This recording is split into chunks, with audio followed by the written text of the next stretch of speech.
Setelah gejolak politik dan reshuffle kabinet besar-besaran, Indonesia kini memasuki babak baru dengan hadirnya Menteri Keuangan yang baru, Purbaya Yudisadewa, sosok yang diberi mandat besar oleh Presiden Prabowo Subianto untuk menyelamatkan perekonomian nasional. Salah satu langkah awal yang langsung menjadi sorotan publik adalah keputusan berani Purbaya untuk memastikan 200 rupiah triliun dana pemerintah yang selama ini ditempatkan di bank-bank BUMN tidak boleh lagi digunakan untuk membeli obligasi atau sekadar diparkir sebagai simpanan pasif, melainkan harus disalurkan secara langsung ke sektor real melalui kredit produktif. Keputusan ini lahir dari kekhawatiran bahwa uang negara yang seharusnya bisa menggerakkan ekonomi rakyat justru terjebak di lingkaran keuangan formal tanpa benar-benar memberi dampak nyata bagi UMKM, petani, nelayan, hingga pengusaha kecil di berbagai daerah.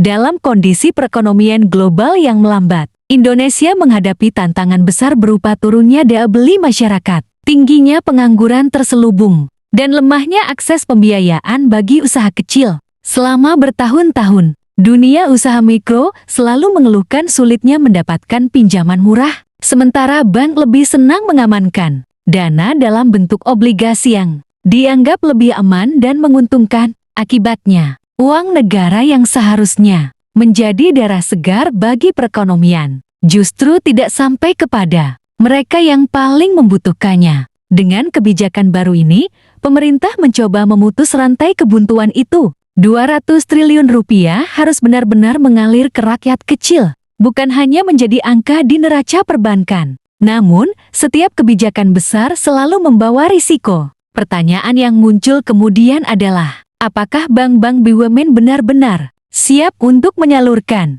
dana sebesar itu secara sehat dan transparan? Apakah mereka memiliki sistem pengawasan agar kredit tidak hanya jatuh ke tangan konglomerat besar yang sudah kuat, melainkan benar-benar sampai ke UMKM dan masyarakat kecil? Tantangan lain adalah potensi kredit macet, karena tidak semua usaha kecil mampu bertahan dalam situasi ekonomi yang sulit. Dengan kata lain, keberanian pemerintah harus diimbangi dengan pengawasan yang ketat, kebijakan suku bunga yang adil, serta kejelasan kriteria penerima pinjaman agar rupiah 200 triliun ini tidak hilang sia-sia. Bayangkan jika 200 triliun rupiah benar-benar sampai ke tangan rakyat kecil. Para petani bisa membeli pupuk yang lebih baik, nelayan bisa memperbarui perahu mereka, pedagang bisa menambah stok barang, dan UMKM bisa memperluas usahanya tanpa harus terjerat rentenir. Perputaran ekonomi rakyat akan semakin cepat, daya beli akan meningkat, dan pada akhirnya perekonomian nasional bisa tumbuh dari bawah, bukan hanya dari menara-menara tinggi gedung perkantoran. Kebijakan ini bisa menjadi momentum sejarah di mana pemerintah benar-benar berpihak pada rakyat kecil, bukan hanya sekadar jargon di panggung politik.